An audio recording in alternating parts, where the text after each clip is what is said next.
الرحمن الرحيم الحمد لله رب العالمين والصلاة والسلام على نبينا محمد وعلى آله وأصحابه أجمعين أشهد أن لا إله إلا الله وأشهد أن محمدا عبده ورسوله أما بعد.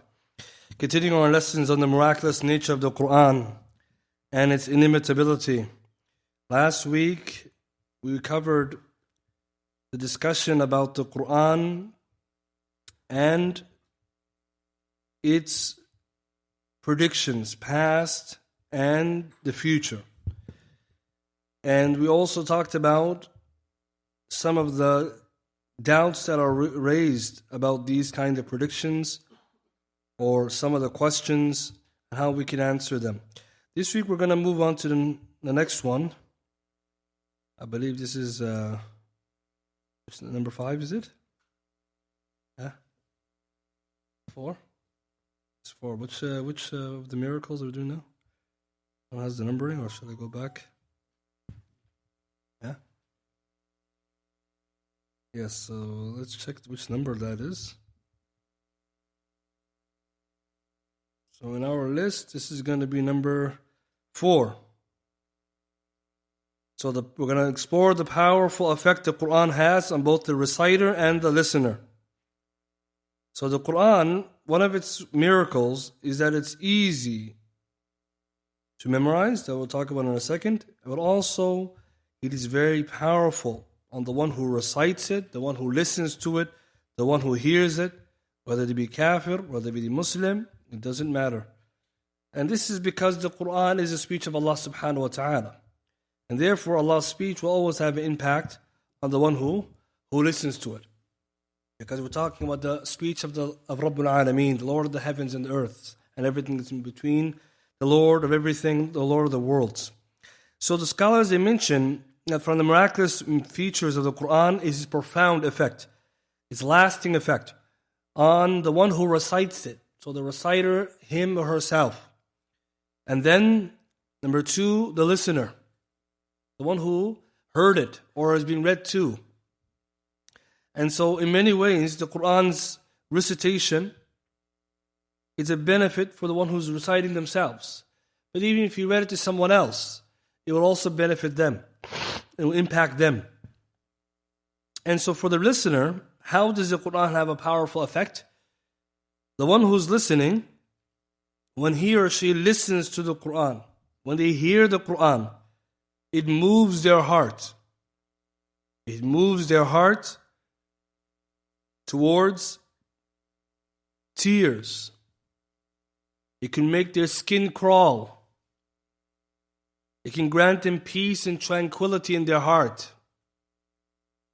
It can make them feel awe of the words of the one who they're hearing, Allah subhanahu wa ta'ala. They feel awe. And this is all something which can be witnessed within the Qur'an and Sunnah, and also in everyday life. When someone listens to the Qur'an, how it impacts their life, or how it impacts their body, how it impacts their thinking. As for the one who's reciting, the reciter, then the Qur'an impacts them in the way that they themselves also feel comfortable and tranquil. They feel tranquil and comfortable when they're reading the Qur'an. They also don't get bored when they're reading the Qur'an. See, when you read the Qur'an, it's not like other books. It's the speech of Allah subhanahu wa ta'ala. You're not going to get bored. You can read the book again and again. You can repeat the same ayah 10 times, 20 times, and you're still enjoying it. Compare that to any other book. If you read it one time, the same chapter, or you read the same line twice, thrice, it just doesn't have anything beyond it. So therefore, the Qur'an's impact is due to it being the speech of Allah. And we have to keep reminding ourselves about that. Because when we keep talking about إعجاز القرآن, Allah's Qur'an being a miracle, the speech of Allah being a miracle, it's because it's the speech of Allah, it's Allah's speech. And Allah's speech is not like ours. So it's very important to not forget the origin, the source of the difference. If we keep thinking about the Qur'an as abstract, we got to think about it as an attribute of Allah subhanahu wa ta'ala. Therefore, لَيْسَ كَمِثْلِهِ شَيْءٍ, there's nothing like Him. Therefore, there's nothing like His speech. So if there's nothing like Him, There's nothing like His attributes. There's nothing like His beautiful names. Allah subhanahu wa ta'ala is not like us. His beautiful speech, therefore, will have impact that nothing can compare to. And so you can summarize the impact of the Qur'an then into two. Number one, the beauty of its recitation. Its beautiful recitation, just listening to the recitation can move you. Even if you don't know what's being said. Even if you don't know what's being said. And this is many people, they listen to the Qur'an, they have no idea. What's the tafsir, and what's the asbab al-nuzul, and what's the benefits or ahkam. They don't know. They just heard something and their heart moved. Number two, the power of its meanings. When you actually understand what it's saying. You read the tafsir. That will move you to a different degree. And so now you can understand how the Sahaba, they were moved by the Qur'an. And Nabi sallallahu alayhi wa sallam, in a way that me and you cannot be, because not only is their iman stronger than ours, their knowledge of the Qur'an is much greater. Right? So it's very important that someone studied the Qur'an, that they actually try to move to that level, they actually know what's being said. Because then when you hear it and you know its meaning, it's very different. But that doesn't negate then that someone who doesn't know the meaning can't benefit from its beautiful impact. Because remember, the non-Muslims, they don't know the Qur'an, its meaning. They might not even know Arabic. Is that a problem? No. Because you don't know the language, it doesn't matter, it's still going to move you. Because Allah subhanahu wa ta'ala created you. These are His words. Allah created us. Allah's speech, His words, when they impact us, it moves us, whether we know what He's saying or we don't know. But it's not like the one who knows. That's the difference. But you can still impact them. And this is important because we've been commanding the Qur'an to recite it to non-Muslims. وَإِنْ أَحَدٌ مِّن مُشْرِكِينَ اسْتَجَارَكَ فَأَجِرْهُ حَتَّى يَسْمَعَ كَلَامَ اللَّهِ. Why are we told when a non-Muslim comes to us seeking asylum, give him asylum, حَتَّى يَسْمَعَ كَلَامَ اللَّهِ, so he can hear Allah's speech, until he hears Allah's speech, and he doesn't understand it. Because it's sufficient that when he hears it, that it's also going to, at the very least, move him. But the one who understands it, that time the Arab, more likely, more deserving, and they did know. The Quraysh, they knew. They knew the gist of what the Qur'an was saying. They knew the meaning, just what? They didn't know, obviously, the details. So, if someone were to argue that the Qur'an can only be understood if you know Arabic, this is not correct. In the meaning, whoever said you can't benefit from the Qur'an's impact except if you know Arabic, this is not correct. And the proof for this, Qadi Iyad, rahimahullah, al-Maliki, he writes in a Kitab al-Shifa, في حقوق المصطفى, which is a book about the Prophet sallallahu alaihi wasallam and his rights. Probably one of the best books on the topic. And he has entire chapters on the Qur'an and its miraculous nature and different lists. He writes in this English translation, Allah also says in the Qur'an, had we sent down this Qur'an on a mountain, you would have seen it humble, or be humbled, splitting into two. Surah Al-Hashr, ayah 21. Right, so here Allah tells us if we sent the Qur'an, what's the ayah? هذا القرآن على جبل. If you will send down this Qur'an upon a mountain, رأيت خاشعا متصدعا, you will see it become awed or humbled. A mountain doesn't have intellect. So from here he takes this point. This is important. Mountain doesn't have irada, doesn't have will. Else if you bring the Qur'an down to a mountain, it will be humbled and split in two. This indicates, he says, that this is something unique to the Qur'an. No other book has this capacity. And we say this because if you read the other books, would you have the same impact? You read the Bible, or you read the Rig Veda or the Vedas. No, it wouldn't have that impact. It can't do this. Not to say, of course, that the Old Testament, New Testament don't have some remnants of Allah's speech revealed before. We're saying that the Qur'an has been specified with its impact.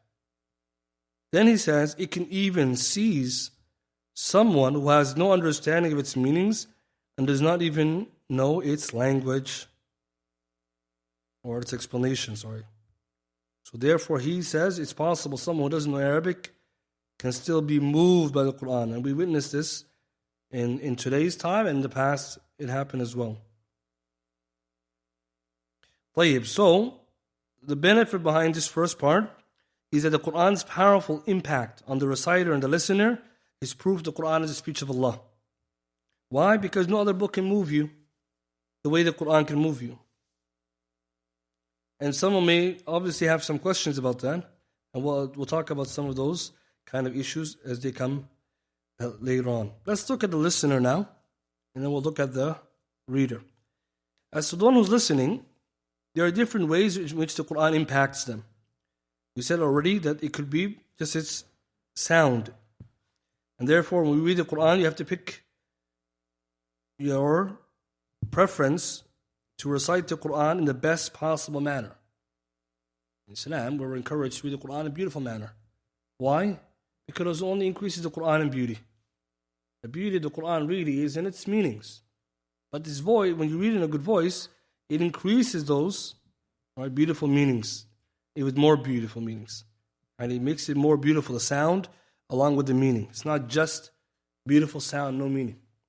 But if someone, for example, just heard the Qur'an without knowing what it said, it can still make their heart move. Allah subhanahu wa ta'ala says in Surah Ma'idah, ayah 83, that when the Christians heard the Qur'an being recited, they began to cry. Pay attention, I'm a Muslim. Again, he doesn't know all the details of the Qur'an, but he's moved. Allah says that when they, then they also call themselves Christians, listen to what has been sent down to the Messenger Muhammad sallallahu alaihi wasallam, you see their hearts overflowing with tears because of the truth they have recognized. So they understand the Qur'an when they listen to it, that this is coming from the same place, the same source as their book. So this is the speech of Allah. Qur'an is from Allah, who revealed the Injil to Isa is Allah, who gave Torah to Musa is Allah, so then they are moved. It could also mean that when they listen to it, they know the meanings as well as how it's penetrating their heart, can only come from Allah. And it's true, right? Someone just listens to the Qur'an without even knowing all the different tafsirs. That's one. That's going to move a person to tears. So they cried. And this is unique because some people might cry when they listen to things, but the Qur'an is the most unique. Number two, Allah describes the believers when they hear the Qur'an that their skin shivers. Surah Az-Zumar, ayah 23. Allah says, Allah sent down the best statement, a book which its parts resemble each other in goodness and truth, oft repeated. The skins of those who fear their Lord shiver from it when they hear it or they recite it. Then their skin and their hearts soften to the remembrance of Allah. That is the guidance of Allah. He guides therewith whom He wills or whom He pleases. Whoever Allah sends astray, for him there is no guide. So Allah is telling us that the people who listen to the Qur'an, and also those who recite it, their skin shivers. Let's talk about the Sahaba. Skin crawls when they hear the Qur'an. How is that possible? Because they know what's in the Qur'an and its meaning, and they're so touched by it. And so this is true. Again, when someone who listens to a very good reciter or a preferred reciter, they like to recite, or they're reciting it themselves, and they're actually thinking about what the Qur'an is saying. Right? So it's very different than someone just passively listening versus one who's listening with tadabbur. It's actually paying attention to what Allah's saying. Allah's talking about Jannah and Jahannam, what will happen Yawm al-Qiyamah, and in many ways you internalize it. Think about yourself. And that's how when we read the Qur'an, we got to focus on what Allah's saying. We don't think about it in abstract. It's talking about us. Allah's talking to us. That's why the ma'ir, the ending, right? Ending, the suffixes, or what we call pronouns, they turn towards you. To let you know that you're the mukhatab, you're the one who's being spoken to, not somebody else always. Although there's that change. A lot of times when we read the Qur'an, we have to try to get in that mode. It's focusing on us. We're listening to Allah's speech. We're reading Allah's word. He's talking to you and I. So when you do this, and the Sahaba, of course, knew all about the Qur'an. They knew when it was revealed. They know this ayah. They memorized it. So they have all the context. So when they read it, how many things they can connect? They can take the rulings out of it. They can, from the asbab and nuzul, the place of revelation, the means or the reason for revelation. They know, for example, this ayah, whether it is abrogated or not, all of this. But even then, the benefit we're taking, the skin crawls. It's very unique. And you'll only notice if someone reads the Qur'an like this. read the Qur'an or listen to a very beautiful reciter, and then they become overwhelmed with the Qur'an. It just touches your heart. And so that's a benefit as well. If you look now to the biography of the Prophet sallallahu alaihi wasallam and his companions, radiyallahu ta'ala anhum, we see some examples as well of them reciting the Qur'an onto others and then those people being impacted. We gave the story before, Hadith of Najashi, Musnad Imam Ahmad, and Shaykh Muqbil authenticated in Sahih al-Musnad, number 1651. When Ja'far bin Abdul Muttalib, radiyallahu ta'ala anhu, was explaining Islam to Al-Najashi and his archbishops, and they were Christians at that time, he read Surah Maryam to them. And what happened? They began to cry, all of them, right? So suddenly they were affected by the Qur'an. First exposure. And that shows you the Qur'an's capacity to move the heart. Someone who never read it, someone never heard it, suddenly they heard it, they're overwhelmed. And this is why some of the scholars, they talk about this kind of awe that overcomes someone. Quraysh, they knew it. Quraysh, they fully knew that. And that's why they were very cautious about listening to the Qur'an. Not because they didn't know what the Qur'an is, but they were scared of it overcoming them without their permission. Shows you what degree of misguidance they were. It's not like they didn't know, many of them, they knew. So they tried to hide from listening to the Qur'an, subhanAllah. And we'll give the example of that. But just imagine, he read to the Christians, they started crying. Some may say, well, how come we don't cry then? Well, that comes also with somebody purifying their heart, understanding the meaning of the Qur'an.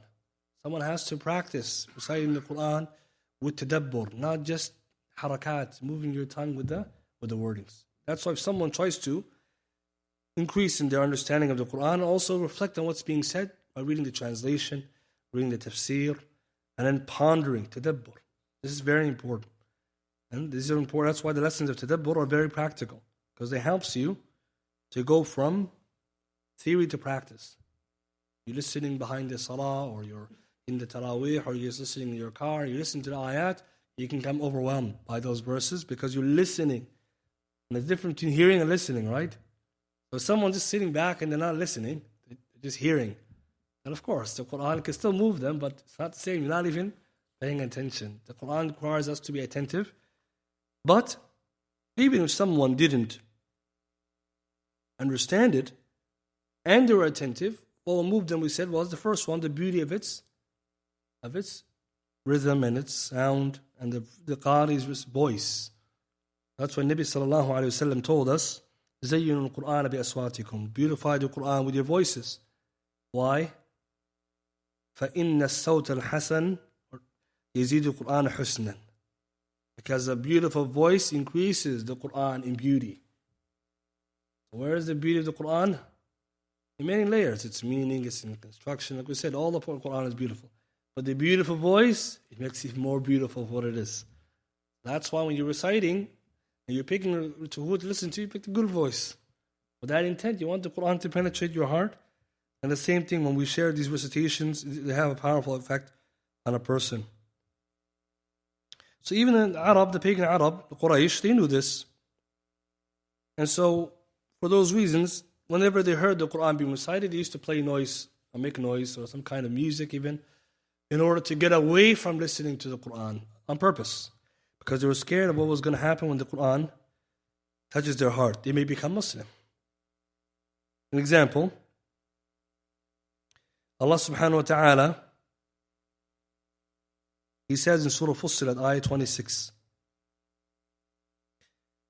and those disbelieve say, listen not to this Qur'an and make noise in the midst of its recitation, that you may overcome. So they were afraid that listening to the Qur'an, they may become overcome, right?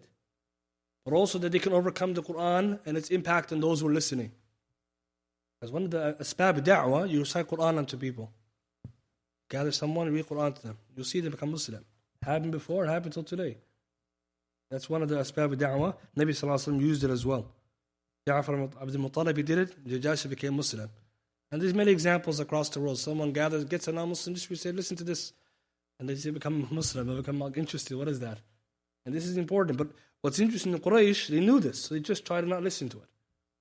Because those who did listen to it, either were thinking about Islam or they were overcome by it. And they tried to later find ways not to become Muslim. It could be the social pressure, peer pressure, whatever. So imagine this, the Quraysh making music, making noise to get away from that. Many non-Muslims again became Muslim when they heard the Qur'an because they recognized instantly this speech cannot be produced by humans. It's so beautiful in its recitation, it's beautiful in its meaning, that it must be the speech of the Creator. And it's important because if someone doesn't know what the Qur'an is, they would think somebody's singing or something. Once a non-Muslim was playing the Qur'an, they thought it was music. I said, no, it's not music. I mean, clearly you can tell there's nothing behind the background, just someone's reciting. But they assume it's music because it sounds very beautiful. But if you told me this was singing, that's even not true, right? Because the person who's just on a mic reading these beautiful words, well, how is it possible that it has this impact? There's no sound effects, there's nothing going on here, no production. And then people are crying, and you know how much money do people do to get that result? The mushkila they have is that they didn't know this. The jinn even recognized that when they just heard it. Surah Al-Jinn, ayah 1 to 2. Allah says, say, O Muhammad sallallahu alaihi wasallam, it has been revealed to me that a group, right, so 3 to 10 of the jinn listened to the Qur'an that night, and they said, verily we heard a wonderful recitation. So they described the Qur'an as ajaban, amazing and wondrous. And they were not Muslims, and they suddenly became Muslims, just on listening. The jinn, guys, pay attention. Yes, jinn they also have. Right, those were Sahaba. Yes, they have the Sahaba of the jinn, and then those Muslims of the jinn. But they became guided by listening. This teaches us that just by listening to the Qur'an alone, it can impact you and guide you. And then they talk about why. He said, it guides the right path, and we have believed therein, and we shall never join anything with Allah in worship. So they understood its meaning. We can understand from this group that they knew its meaning. And the same incident also you find in Surah Ahqaf.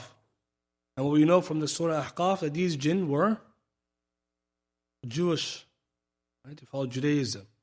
Because they said we found a book revealed after the Torah. Ba'di Musa, they said, after Musa. Why not Ba'di Isa? Because the Mufassirin said they were the Jewish people. Jewish jinn. طيب. So even the jinn get impacted by the Qur'an's recitation. And then the Arab, at that time, those who were listening, they became Muslim likewise just upon its listening. Some refused, and some they couldn't refuse. So an example of one who accepted Jubair ibn Mut'im, radiyallahu ta'ala anhu. So he's an example of someone, when he heard, he became Muslim. He didn't reject. So he mentions himself in Hadith Bukhari, Hadith 4854. He said, I heard the Prophet ﷺ reciting Surah At-Tur in the Maghrib prayer. And when he reached the verse, were they created by nothing, or were they themselves the creators? Or did they create the heavens and earth? Nay, but they have no firm belief. Or they own the treasures of the Lord? Or have they been given authority to do as they like? So when he heard these verses, he said, my heart was about to fly out of my chest when I realized how strong this argument was. Muslim at that time? No, he's not a Muslim. And I'm Muslim at that time. He listened and he became Muslim. But his heart, he said, my heart almost flew out of my chest. Another version of the hadith, he says, and that was a time Iman was planted in my heart. وَقَعَ الْإِيمَانُ فِي قَلْبِي. Iman fell into my heart as soon as I heard those verses. So why was he so moved by it? Because he listened to what Allah was saying and he understood its meaning and the argument Allah was making against the atheist. Now when it comes to something being created, something which is created, it only has one of three possible outright causations. Number one, it was created by something else. Or number two, it created itself. Or number three, it was created out of nothing. And we know today this argument because again, it's recycled again and again in the da'wah scene, and it's used a lot. They call it the cosmological argument. And people are guided by this argument. The Qur'an teaches us, Jubair ibn Mut'im became Muslim just listening, and he wasn't even in the salah. He wasn't a Muslim, he wasn't in the salah. Because if you go to the back story of this hadith, Fath al-Bari, volume 4, page 479, Ibn Hajar mentions that Jubair Mut'im was a captive of war at that time, from the Battle of Badr. Right? So he was captured in the Battle of Badr, because the captives of Badr, Nabi Sallallahu Alaihi Wasallam made a deal that he's going to ransom all of them, or ransom them, the group of them, provided that, he's going to ransom all of them. So because they were disputing about what to do with them, so he decided to ransom them, provided he taught the children of Medina how to read and write. Nabi Sallallahu Alaihi Wasallam's ijtihad was, he wanted the children of Medina who were not very fluent in reading and writing. And the Quraysh, many of them knew how to read and write. So to be ransomed out of prisoner of war status, you must teach the children of Medina how to read and write. See, Nabi Sallallahu Alaihi Wasallam promoting basic literacy. Islam is for literacy. They know that. This is basics, right? Some people out there, maybe they don't know that, but Islam says this. He was one of those. So he's inside the masjid as a captive. He said, I was listening to it. Outside the salah, I became Muslim. You see, this is very interesting when you think about this, and this is not the first and the only time, right? When we look at these examples, we see many of them. Today, if you go online, there's a long list of videos of people who just listen to the Qur'an in headphones and they're bursting in tears. You ask them, do you understand what you're listening to? They say, no, but I know that's not from some human being, or that's not normal, that's something else. Some of them, right, when they listen to the Qur'an, they become overwhelmed, they become calm, some of them.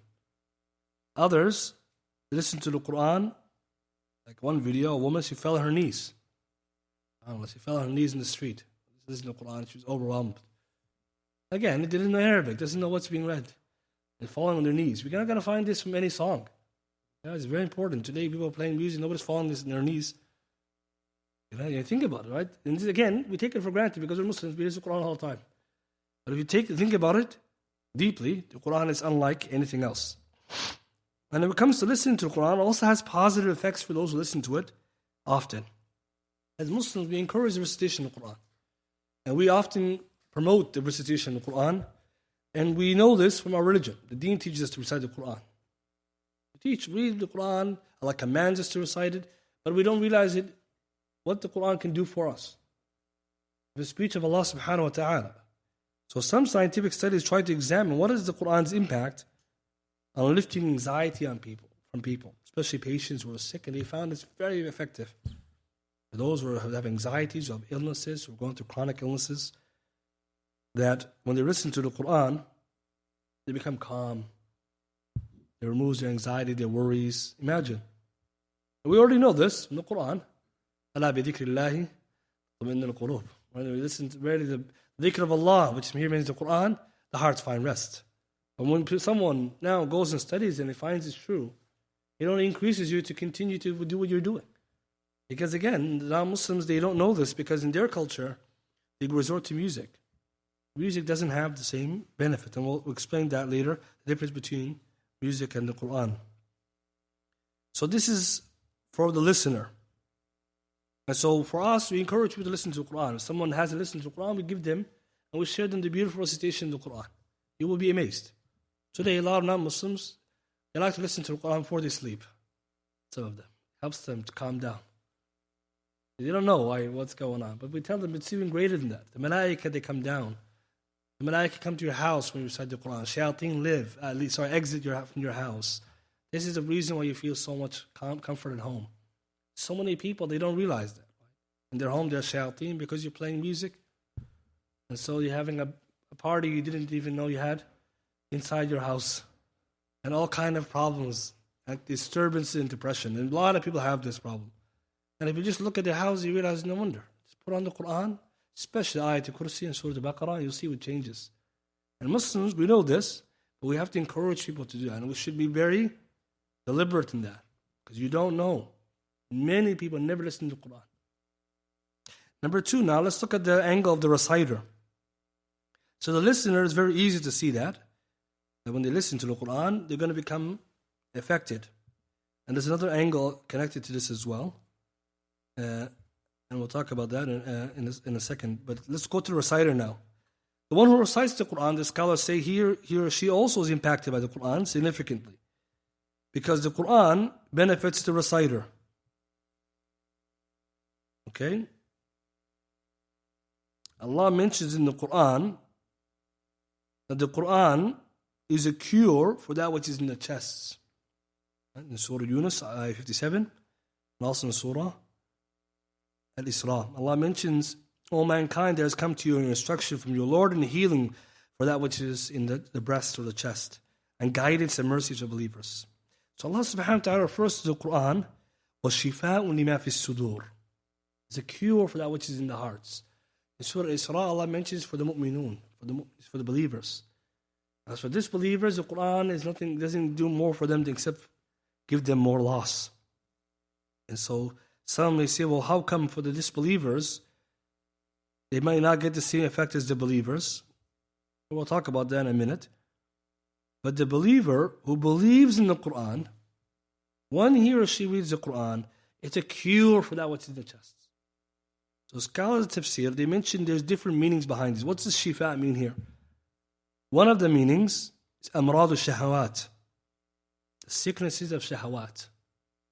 See, the Qur'an, Imam Sa'di, he mentions, it's a cure, لما في الصدور من أمراض الشهوات, from the sicknesses of desires. Because in the heart there are two types of sicknesses, مرض الشهوة ومرض الشبهة. في قلوبهم مرض. Which one is this? مرض الشبهة. Because the munafiqun, they have shubuhat. الكفار, كفر. These are true munafiqun, they have kufr, they have shubuhat. So if there's doubts, the desires of doubts, في قلوبهم مرض, that's مرض الشهوة. And in Surah Al-Ahzab, Allah talks about the woman not lowering their voice to the men. Why? So that they want the one who has في قلبه مرض. في قلبه مرض, this is مرض الشهوة. Either, right? It's two times then. Sickness of desires for haram things, and a sickness of shubuhat. Obviously, shubuhat is worse than shahwat. But the idea is, the shahawat that are inside of us, the hearts, the Qur'an is a cure for it. How? Sa'di says that when someone makes compliance and submission to the Sharia, the sicknesses of shubuhat likewise disappear, as well as the sicknesses of desires. And he says the sickness of desires, these usually challenge someone's compliance to the deen. You know you're supposed to do something, but you have a shahwa, so you're not following the Sharia properly. You're objecting, you're falling short. Whereas the amrad al-shubuhat, they challenge the ilm al-yaqini, the certainty of knowledge you're supposed to have. In any case, he says the Qur'an, it has in it mawa'id, lots of admonitions, with targhib, with tarheeb, exhortation and prohibition, encouragement. Allah warns you, Allah reminds you. Allah promises you, Allah threatens you. So when you read the Qur'an, you're always getting those reminders. So it scares you. It scares you from acting upon the marad al-shahwa. Because Allah tells those people go to Jahannam, they get punished, you get scared. As one with shubha, Allah gives you more knowledge about the akhirah and talks about how it's real, it's coming. All the different knowledges to strengthen your yaqeen. So push away the marad al-shubha, sorry. At the end, this is one interpretation. Shifa, it can include not just that, but more. Some scholars say even more. It can include any kind of ignorance.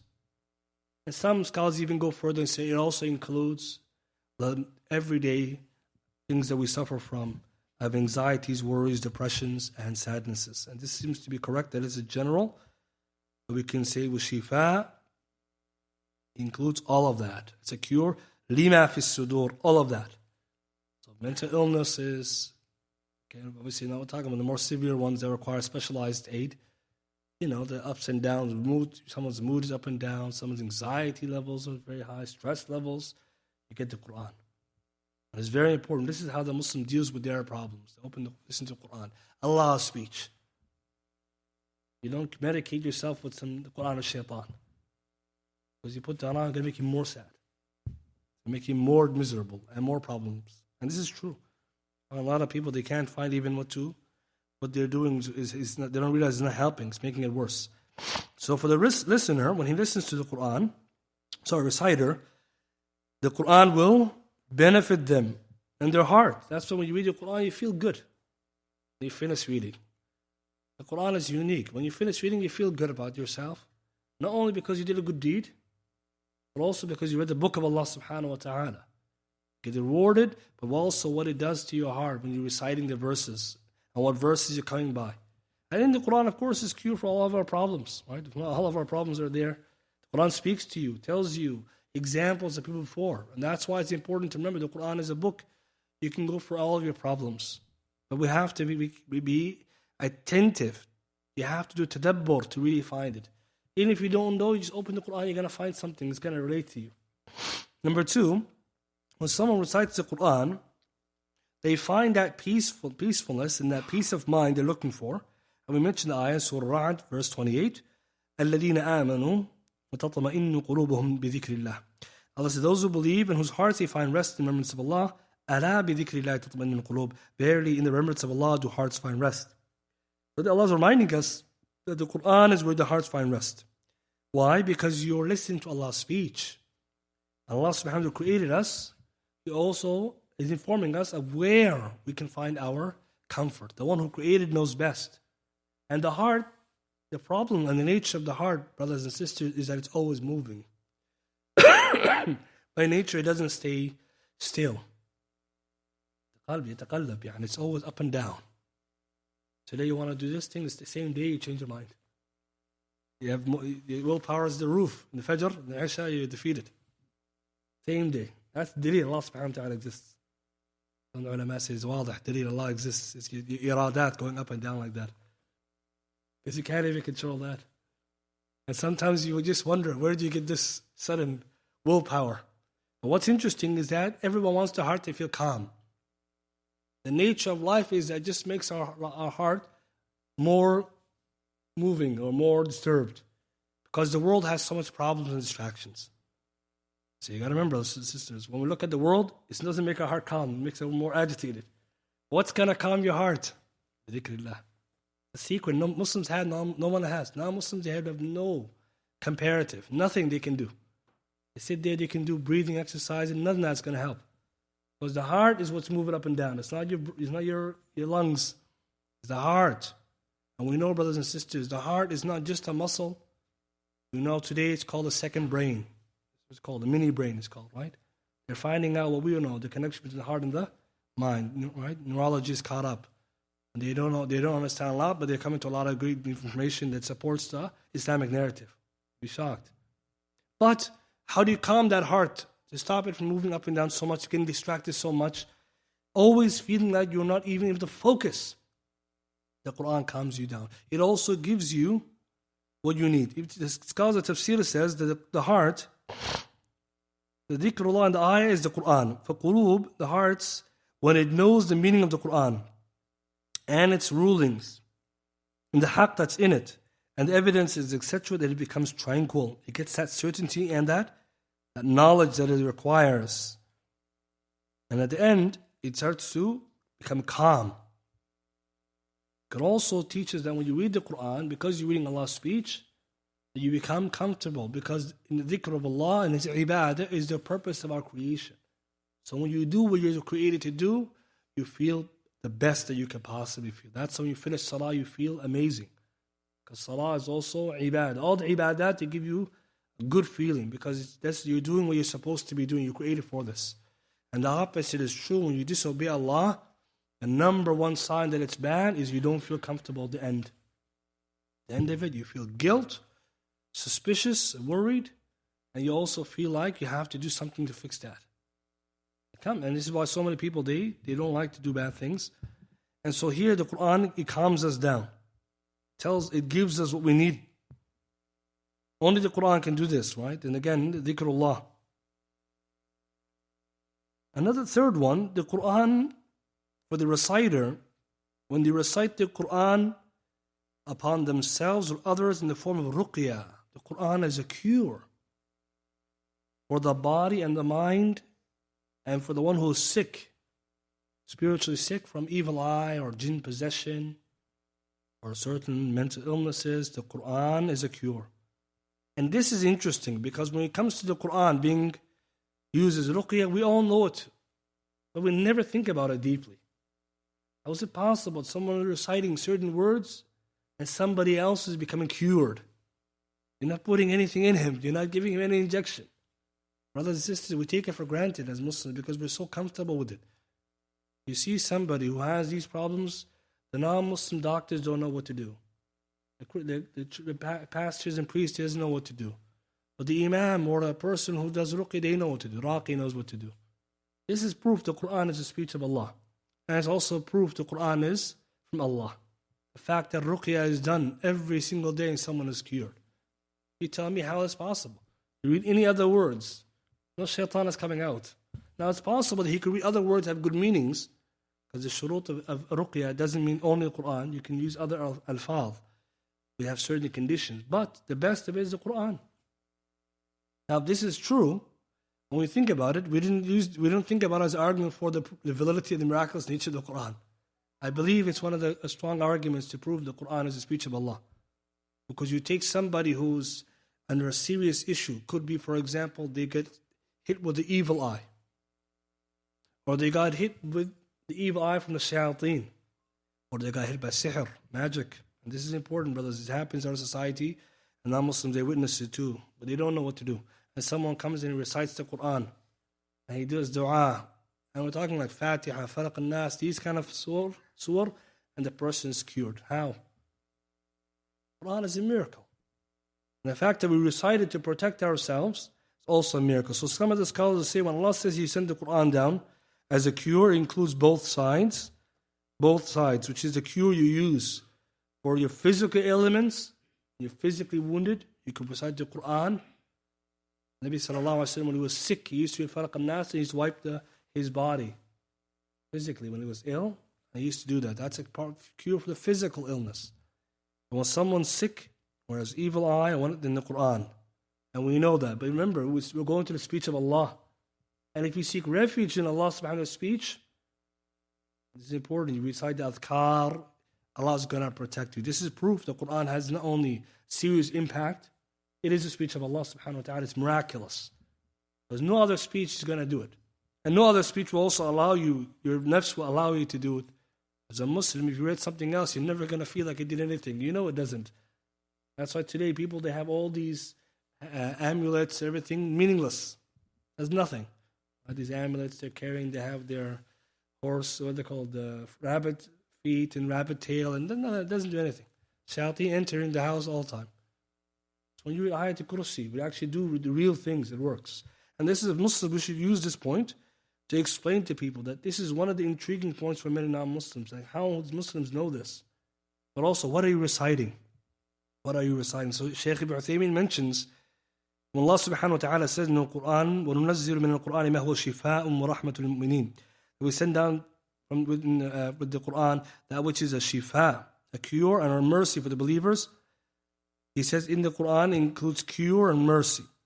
And this, however, is not for everyone. And this is a point that scholars then they get into. And it's also Imam Ibn Qayyim, he says as well. And the reason why they mention this is that it requires someone that wants to be a believer. You have to believe in it, it's ayat, acting upon it.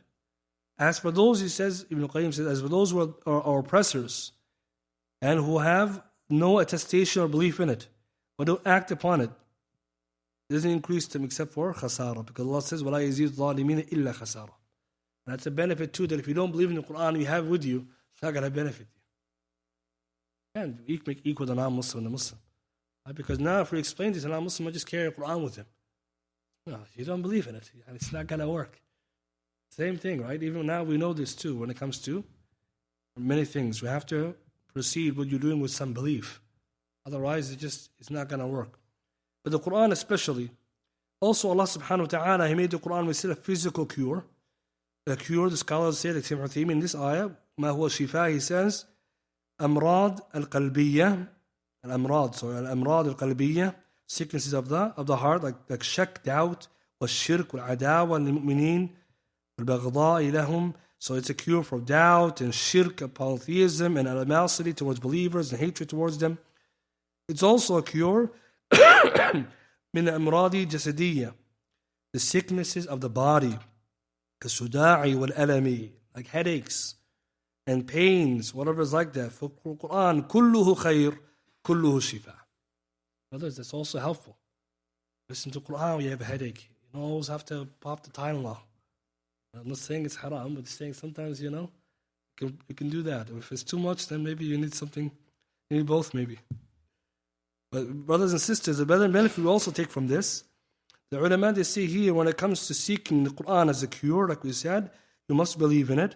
But also the fact that the person can benefit by that means the Qur'an has something other speech can't. Means if we use the speech of human beings to do the same, it wouldn't work. The same way if you did some adhkar with somebody else's wording, it wouldn't benefit. Or you sought refuge, na'udhu billah, doing shirk with jinn and that which only Allah can protect you, then it wouldn't benefit you. So we take a benefit that this alone, this aspect that we live and we see, it's proof the Qur'an is a book of Allah. It's a miracle. Exorcism as a Muslim witness is a miracle. Now to finish this section before going to the next one, what's the difference then between the Qur'an and music? Because there's some overlapping for non-Muslims. They don't see it. Some of them say we have music. And music in some scientific studies, they say it's therapeutic, it benefits. We're saying the Quranic studies show the Qur'an also benefits. And so ultimately, these are two forces. The Qur'an is speech of Allah subhanahu wa ta'ala. Nothing is like it. Music, Allah subhanahu wa ta'ala created it such that it has impact on our hearts and our minds. It changes the way you feel. And this is proven scientifically and also from experience. You listen to certain music, you go up or you go down, you're in your mood and feeling. That's the allure of music. That's why people listen to it. However, you can compare the two. And the ulama, they are very clear. Qur'an of Allah is the speech of Allah. This is the Qur'an Allah revealed to us. Whereas the music is the Qur'an of shaitan. Qur'an of shaitan. Because the Qur'an of shaitan, the scholars say, they call it this because shaitan, Allah subhanahu wa ta'ala told him to use his voice to misguide people. The music is his voice. Is what he wants people to do. To use this, and he himself also will do that. Number two, music, it calls the fawahish. Evil and wickedness. And that's why if someone said that if you see some of the recitation of the Qur'an, somebody who doesn't know anything about the Qur'an or nothing about music, he may think they're the same thing just on the sound. Because they're ignorant, they can't tell the difference. Music is distinct from the Qur'an. We have ahkam al-tajweed, but we can't go to the musical levels. That's the fasil. That's the fasil. Today, people, they're breaking down and going that way. And this is unfortunate. Because now people are going to the musical side and someone's like, I really like this. SubhanAllah, I don't know if you're listening to the Qur'an or you're more interested in the nagham, right? The rhythm that you're getting. And that's a problem when you bleed the line. But the difference between, the number one difference though, is not only in just how it sounds, but also the impact. What music does for someone's heart can never be equivalent to what the Qur'an does. Ibn Qayyim, he writes about that in his kitab. He has actually a whole book about sima' or listening to music and its rulings, and he talks a whole chapter about that. The Qur'an, its impact on the heart and the person, nothing equivalent, nothing. The experience of the one who listens to the Qur'an can never be mimicked by the experience of listening to music. And people who listen to music a lot don't know that because they don't listen to the Qur'an enough. And they would never know because they never experienced. So that's one of the problems we have today. When someone says, I tried to stop music, I couldn't, because you don't know. And you never listen to music one day before you become addicted. Be careful of shaitan's plot. It took you years to become addicted. Well, you're going to listen to the Qur'an one time, it will purify your heart, but you got that dust and dirt over it. You got to read for a long time. It's very important advice for some people who they're struggling. Tell them, put the Qur'an on, keep listening. You will never want to go back to the music. But also that experience, we said, the crying, the tearing, that feeling, your heart goes to your soul and your heart goes to the sky. Feel like as if you're going to leave the dunya. That experience you will never find from music. As again, where is the enjoyment in music come scientifically? They say it's from the predictability of the beat, background music, the predictability. So this excites the mind and the dopamine center. Also, what memories come from when you listen to it. There's a lot of background reasons people enjoy music. But if you compare it to the Qur'an, it's different. The Qur'an, the same verse you can recite every time. It's still going up with your iman. Same verse, same surah. Some listen to one surah all the time, just one surah. I'm wondering, you keep listening to it. Now Muslims say, I got tired of this song. You'll never see a Muslim say, I got tired of this surah. A'udhu billah. And it's not going to happen. It's the speech of Allah. And Allah tells in the Qur'an, Allah's speech is inexhaustible. Brothers, you've got to really think about this. You find the non-Muslims, that's why they're always looking for new music. They're stuck. But also, the impact of the Qur'an on the person versus the impact of the music. Shaitan uses music to debase people. You don't find someone moral coming out of that. Right? And especially as time progresses, it gets worse and worse. Whereas the Qur'an, when you listen to it, not only getting hasanat, but you're not only enjoying its recitation, you're also strengthening your yaqeen and knowledge and morals. It guides you to that which is the utmost. And this is important. It's edifying. This is what we call it in English. It puts you up in character and behavior. You come up with laws and rules and morals and principles and benefits to live by. With music, you can't live by a lyric. You can, but you're going to probably, who knows what's going to happen to you living by a lyric. But you can live by ayat, the Qur'an, for sure. And this is the benefit of the Qur'an, but we also have to be mindful of that point, because there's some people initially they can't see it, the difference between two and Thomas. The difference is in difference between the speech of the Creator and the creation. There is no resemblance. Also, we should know, brothers and sisters, that again, the music is there as a fitna as well. Allah subhanahu wa ta'ala, He tests us and He made sure that the one who, when He prohibited, this is the hikmah of Allah, when He prohibited music, He opened the door for Qur'an with tajweed and beautiful recitation. It's the beauty. Ibn Qayyim mentions Allah subhanahu wa ta'ala, when He prohibits something, He always substitutes it with that which is better. So music is haram, good recitation of Qur'an, don't worry. And this is important, we go to the alternative. At the same time, we also know that persons who are listening to these things is not going to benefit them. It's going to become an addiction, and it damages your deen and your dunya. Damages both. Today, the non-Muslims, they're learning both. They damage your dunya with deen. In your dunya, we see today a lot of people who are listening to these musics and these kind of things, it corrupted their subconscious and their mental ideas, the thought processes. A lot of bad ideas and bad thoughts and swear words coming to their head, and they can't stop it. A lot of people have that. And they have also negative ideation in their head. Always bad ideas. We listen to bad music. No good music. Most music that they're selling is terrible. And on top of that, it ruins your deen. Right, so one side is, again, the bad thoughts. And that's why most music is full of that, haram things. But also ruins your deen, your salah. Ibn Qayyim mentioned the whole chapter about that too. The one who listens to music, he plays the fastest salah you ever see. And I challenge anyone, go watch someone who listens to music, how fast they pray. If they pray at all. It is wadah. It's not something, it can't work. The Qur'an of Allah and the Qur'an of Shaitan can be in one heart at once. What do you recite in the salah? The Qur'an of Allah. You're praying so fast because you need the Qur'an of Shaitan, you're missing it. Brother. See, it's important when you try to bring someone out of this stuff, tell them go pray salah first. Start with your salah. Inshallah, if they keep going with the salah, they're going to get more used to the Qur'an and leave that music behind. Because you got to memorize some surah too, right? You got to put something in your heart. And you can also see how it impacts the person in what they will do at the end of their life, right? The way you live is impacted by the recitation of the Qur'an as well. It brings barakah to your life. That's another thing. Music doesn't bring you barakah. It becomes an addiction, which is enslaving. That's why some people, they can't even sit a few moments without it. Can't have to have something playing. You don't have a quiet time. You don't think about nothing. And also, when it comes to the Muslim, he listens to the Qur'an and he benefits. It gives him barakah in his life. That's another one. Allah subhanahu wa ta'ala put the Qur'an, barakah, kitabun anzalnahu barak. It's a blessed book. It's a blessing in your life. And anyone who listens or reads lots of Qur'an, they're very successful people. Trust me, very, very time efficient. Ulama, one of their secrets is the time efficiency, lots of Qur'an. Lots of Qur'an, brothers. We have to remember this. There are lots of Qur'an. If you want to be productive, Shaykh Uthaymin, he mentions the benefit. Read dhikrullah. Remember Allah a lot. And specifically the Qur'an. You find your life, you have lots of extra time. You're going to find it. And Shaykh Uthaymin is a good example by his biography. As his students, they mentioned, he used to read on his way to the masjid every time. He used to walk to the masjid for all the salawat. On one way walking 30 minutes, another way 30 minutes, roughly, or some, maybe it's not 30 minutes, afwan, but it's some distance. He will go and walk back. Purposely, he was walking always to the masjid. One way, half juz. Other way, another one. So he will walk at least twice, thrice, so he finished 2 juz by walking alone. Very clever, right? And he has a lot of things to do, but imagine 2 juz going. Wonder, look at his output of his life. Look at this. This is just on the way to the masjid. What else is he doing with his time? And we know his output in his life. And we look at these secrets. These are secrets that we should bring to our life. Put the Qur'an on your car. Put the Qur'an on your phone. Put the Qur'an everywhere. You see the barakah come out of your life. So these are benefits. And we know that it is also going to remind us and protect us. To finish today's lesson, the second one, the ease of memorizing the Qur'an. So number 5, the Qur'an is a miracle because it's easy to memorize. And this is the beauty of the Qur'an. And it's a miracle because Allah said it's easy and it's proven. قال الله تعالى ولقد يسرنا القرآن للذكر فهل من مدكر.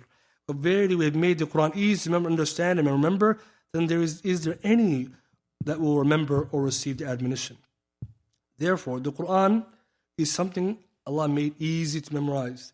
We go back to the hadith of Iyad bin Himar radiyallahu ta'ala anhu fi Sahih Muslim, hadith number 2865, where he said, Allah's Messenger sallallahu alaihi wasallam said, Allah subhanahu wa ta'ala said, and I sent a book to you, yani Muhammad sallallahu alaihi wasallam, which cannot be washed away by water, so that you may recite it while in a state of wakefulness or sleep. So we explained the hadith that Allah made the Quran so easy for our ummah. You can read the Quran even if you're asleep or lying down or just about to fall asleep. You can still read some Quran. Quran is so easy to memorize, and Allah made it special for our ummah. In the past, yes, the book has been made easy for others. Dawood, for example, will read Zabur very fast. As scholars explain, it was easy for him to recite the Zabur from beginning to end, partly because it wasn't so long, but also they say because Allah made it easy for him. But for us, the whole ummah can recite the Quran and memorize good portions of it, if not all of it. So the reason why this isn't special is because we already studied the preservation of the Quran. Allah's divine wisdom, He made the Quran easy to memorize, and He made the objective of preserving the Quran in its writing form, but it's also its oral form. But imagine we had, as ummah, didn't memorize our book, we could end up like the Jews and Christians. But only the few would know their book, or the Prophet would know the book, and the people didn't, and then they couldn't preserve it. Again, this is from Allah subhanahu wa ta'ala's divine wisdom and Allah's decree. But for our ummah, Allah wants us to preserve the book. So He first have us to have hifd al-sudur, memorize it first. So for us, it's a miracle. Now someone may say, what's so miraculous about a book memorized? Well, first of all, there's no book like the Quran memorization. And Allah said it's easy. That's the point. Allah said it, and we're witnessing what Allah says because Allah doesn't break His promise. It's a khabar, right? Allah subhanahu wa ta'ala is telling us something of a report. Allah is always truthful. Man astaqa min Allahi qila. So Allah said the Quran is easy, it's easy. What's the proof? All the kids, they don't know something of the Quran. No Muslim knows the Quran. Millions of Muslims today alive memorize the Quran. Millions, if not billions, memorize the Quran throughout the history of Islam. So it's not just the Quran is easy to memorize, we memorized it. Allah said it's easy, and we proved it, the proof is there. Also, in the history, we have not just memorizers who memorize the Quran, memorize all the Quran, different qira'at, they know all the different, variations, different usul, right?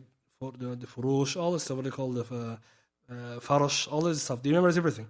But if you told me today, give me an example of how many huffaz, kibar, we used to have.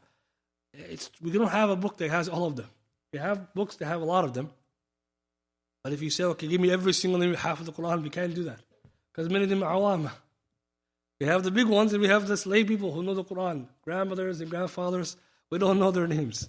So, what we do know, big ones. For example, Ibn al-Jazari, Ibn al-Jazari, died 813 Hijri. In his Ghayat and Nihaya, he mentioned 3,955 huffaz who memorized the entire Quran, all the recitations, from time of the Prophet ﷺ till his time.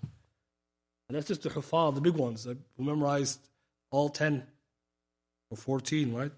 3,955. And you can find the book online, just names and biographies. And that's not the awam and the Muslimin. So they have ijazat, all those, 3,955. If you go to any other tradition, bring one person memorized the whole book, you won't find. Maybe you find someone memorized a good portion, but not the whole book. And on top of that, they don't have the whole book. So that's another problem too. On top of this, today, the Quran memorization classes and graduations are too many. Too many to count. That proves this point again. And that's why in the world today, we have thousands of this. Thousands. And that's why the Quran's memorization and its attestation is unparalleled. For example, in Saudi Arabia, the International Holy Quran Memorization Organization said this one alone had 55,600 graduates memorize the Quran from that institute alone. 55,600. In Indonesia, there was a graduation some years ago. In one graduation, 120,000 people graduated. One graduation memorized the whole Quran. 120,000 students. Indonesia is 280 million. So 120 is it possible, right? Very possible. That's one graduation. So this is something we, as Muslims, we take it for granted. But why is it important? Again, Allah subhanahu wa ta'ala promised it's going to be easy.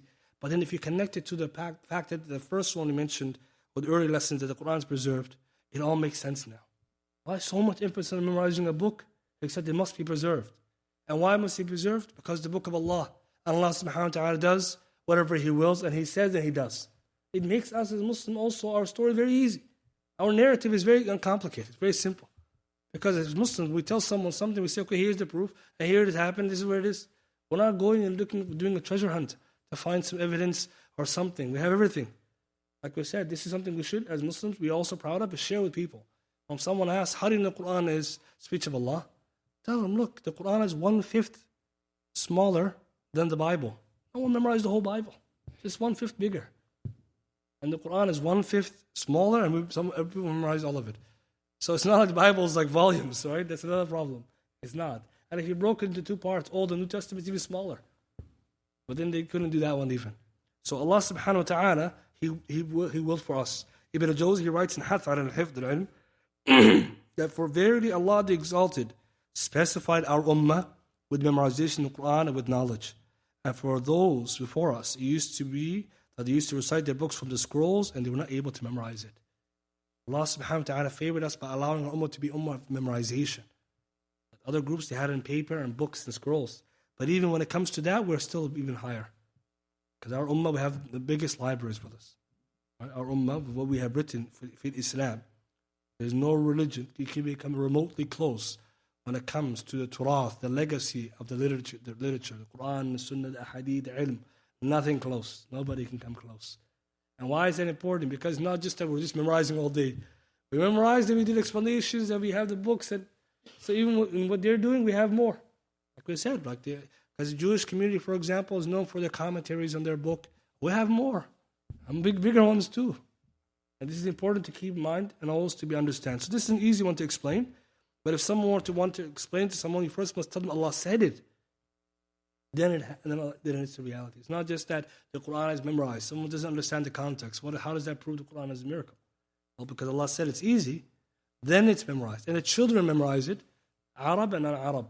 And also you can see they both recite for same, sometimes even equivalent proficiency. Or sometimes even the non-Arab kid knows it better than the Arab kid. He doesn't know what he's reciting besides the book. Outside of the book, he wouldn't know. And this shows you it's unbelievable, unparalleled. Also, we can take from this that the Qur'an, because it's easy to memorize, it's also easy for us to always benefit from it. Easy for us to always be able to carry something with it. So as a Muslim, you can always cite our book. Because again, what's the benefit behind the Qur'an being easy? For istishhad, for evidences and for da'wah, and because it's easy to memorize. Whereas the Christian, he has to go through his book to find something. Sometimes not even there, he's looking for it, but he couldn't find it if he tried to. As Muslim, just istihdar, all this ayah, and this, and sometimes it looks very different. How do you know all this? Like just some ayat, the Qur'an is easy. That's what we don't realize. How do we know this? And this is so amazing. Imagine those who are experts. It's unbelievable, brothers. Like we said, we have to also thank Allah subhanahu wa ta'ala for that. So next week, inshallah, we'll continue. If anyone has any questions, we'll take them.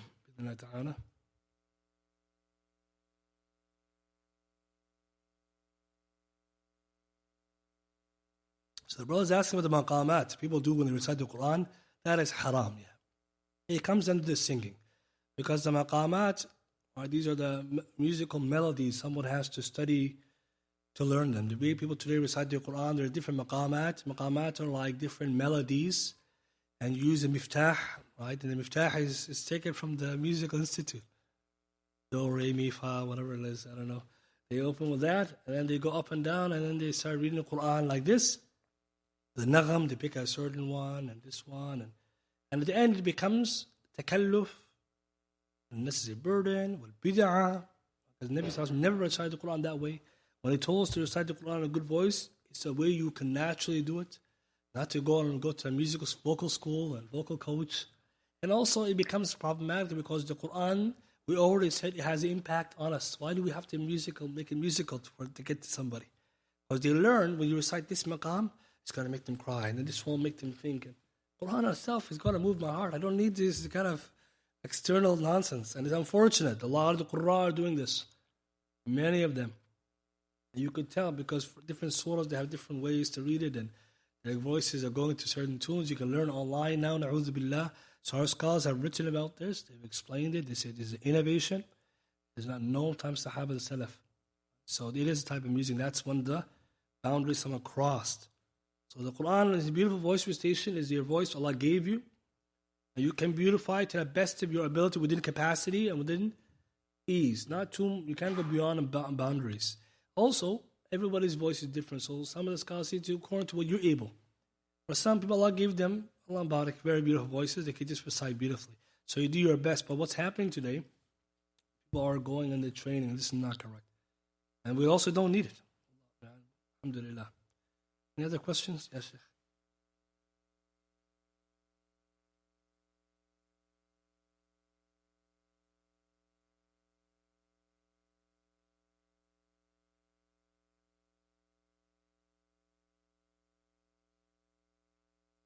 So the brothers asked about ruqya, and people think, or want to know, can they do it themselves, or should I have to go someone specific, because someone specific is better? And Islamically, anyone can do ruqya if they have the conditions and knowledge of how to do it. All right, they're Muslim, they know the which basics, of ruqya, the rules, those do's and don'ts, which is very easy. The ruqya, you're reciting the Qur'an or the adhkar or any language, the wordings you know, and they're good and they're clear. If you don't know these ayat or stuff, but it's very easy to do. You can just get it. It's Surah Fatiha, Falaq al-Nas, Ayat al-Kursi. The ruqya is very simple. And someone has ikhlas, sincerity, and they're not doing shirk, and they're not doing any kind of, things for dunya or money, then inshallah they're doing a good ruqya. Now someone could be more experienced if the situation is more difficult. Let's say someone has a serious jinn possession, then they may need to go to expert because it could get a little bit more complicated or something could happen. But if someone's sick or someone is unwell and you want to read Fatiha on them, anyone can do this. And the best is to do yourself first. That's the sunnah. Yourself do ruqya. Because we know that those 70,000 who enter Jannah without any hisab in al-Qiyamah, they don't ask us for ruqya. It's a higher level. Doesn't mean it's haram. But our community, many of them believe that ruqya can only be done to somebody else. And then it gets out of hand when the money starts coming. Big money. It becomes appointments and then sometimes you wonder, what is he getting out of me? Besides my money. Sometimes, right? But we have to be careful, and that's why educating people about ruqya is very important. But then when there's a serious case, then you take it to one more experienced, because at the end of the day, ruqya is to benefit yourself and others. The hadith says, whoever can benefit their brother, let him do so. So you're right, it's not necessary. We should teach the people to do it, especially if they have the ikhlas and they need Fatiha. That's the Nabi Sallallahu Alaihi Wasallam said that's the best one. How do you know Fatiha was ruqya? So this is what we should teach the community. But now we don't negate that there's someone could be designated for it. But we also should be balanced and be careful of any kind of broken trust or something like this. Any other questions? Yes.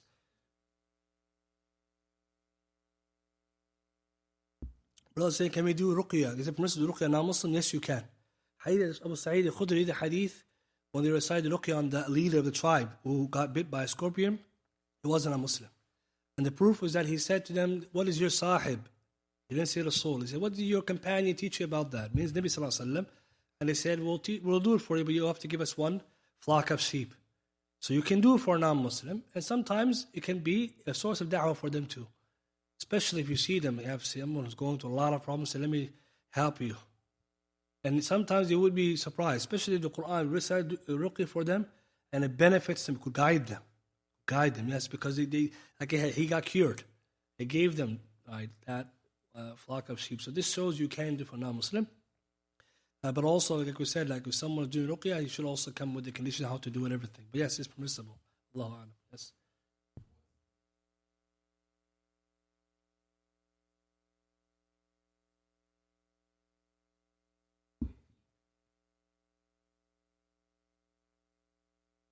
So the brother's asking, what's the correct view on charging money for teaching the Qur'an? Here the scholars, they discussed this issue and they differed about taking money for the Qur'an or Islamic studies. And the difference of opinion comes from two sources of evidence. One, Abu Sa'id al-Khudri fi Bukhari, a Muslim, about the fact that they took ruqya, money for ruqya. And ruqya is the Qur'an, and the hadith says that the best of what you could take ruqya for is the kitab of Allah. The second group So that's one of his showing its permissibility. Another hadith, Ubayd bin Ka'ab, radiyallahu ta'ala anhu, fi Abu Dawood and others, Sahih hadith.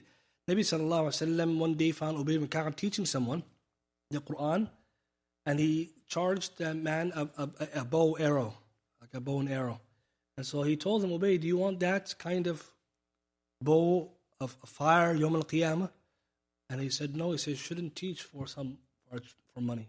So here some of the scholars say that's a stronger evidence showing that ruqya, you can take it, but when it comes to teaching, it shouldn't be done because of this. You should not take it from somebody if they choose to give it to you, or if it's a gift, or it's non-stipulated. So obviously harmonizing the evidences became the issue. How do you harmonize these two evidences? So the ultimate benefit is that you can charge if there's a need for it. It should be a reasonable amount, and it should not be a stipulation that's a burden over the people. It should rather be a consideration for who is able. This is how some scholars say. So for example, if someone wants to study that the children can't afford, then you make accommodation for them.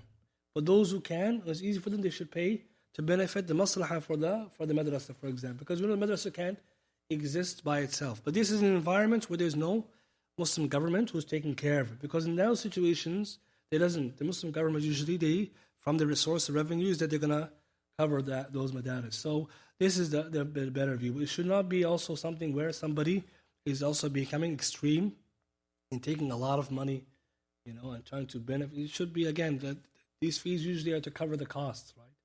So that's how the Islam is called. But when you look at it, different opinions there, and it's obviously goes into more back and forth. That's a summary of where the two differences. How do you harmonize these two hadith? Are they, for example, of the same authenticity, or do you take one over the other, or do you do jama'ah? So you can see, and again, amongst the salaf, was the same discussions.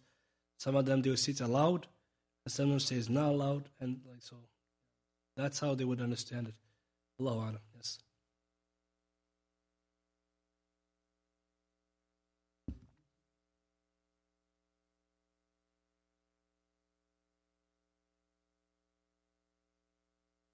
So the brother's asking about doing the ruqya. Now it became like ruqya class. We're talking about the Qur'an, إعجاز of Qur'an. So someone's asking about listening to ruqya online. Does it have the impact? Scholars say that ruqya is recorded. It's not the same. So its impact is not there like the one was live. In fact, the live one is the one that's supposed to benefit you, because the ruqya is an act of ibad. It's reciting the Qur'an. It's gently blowing on the person. So all of these combined are not done. So it's recitation in the Qur'an. If you're playing the ruqya, record ruqya, it's not the same. It's not. So what someone should do, just play the Qur'an in general in their houses. This is beneficial always. The kalam of Allah subhanahu wa ta'ala always has a ta'thir. But if someone wants to ruqya, it has to be done live. Yourself or someone else doing it. Because it's not only coming with the intention, a person who's doing it, it's an ibadah, the blowing, all that is absent. That's some people do on the phone. It doesn't work like either, because it doesn't have the connection, right? So we encourage people, if they want to play the Qur'an at home to protect their home or something, just play the Qur'an in your house. Generally, do your adhkar in the house. Allah always protect you. But when it comes to someone who needs ruqya, we need to teach people how to do it themselves. Fatiha, and alhamdulillah, resources are available for people. And this is something which they could use. The brother said, can we use this hadith, Abu Sa'id Khudri, the payment for ruqya? Yes, you can take payment for ruqya, it's permissible. But scholars, they obviously talk about what is considered acceptable payment, how much, why not like nowadays $500 an hour, some people doing, and these kind of, extortion that's going on. Because remember, these are people who are masabi, they are sick. Can't be profiting from the sick. They're sick people. And then people are making, and that's why we have those problems that happen in our community, right? And so some people as a community, we also remember, if you're doing a service in the community, you got to be reasonable. Because again, you can't be charged, but again, is it better to be charging? Permissible. Right? But what's better? To do it for free. Nabi Sallallahu Alaihi Wasallam, he took part in the flock of Abu Sa'id Khudri. So that's proof that it's permissible. And he also affirmed it. But when also he did ruqya with the Sahaba, he didn't charge them. So that's also the sunnah as well. You do it for free if someone wants to. Because nowadays people are considerate. They understand the person has time and effort. He's trying to help you. He has things to pay for. But when we have set rates and it's, beyond, this is the people's capacity, and this is very, very dangerous. Any last questions, inshallah? Otherwise, I think we'll end with this, inshallah. جزاكم الله خير. سبحانك اللهم وبحمدك أشهد أن لا إله إلا أنت أستغفرك وأتوب إليك.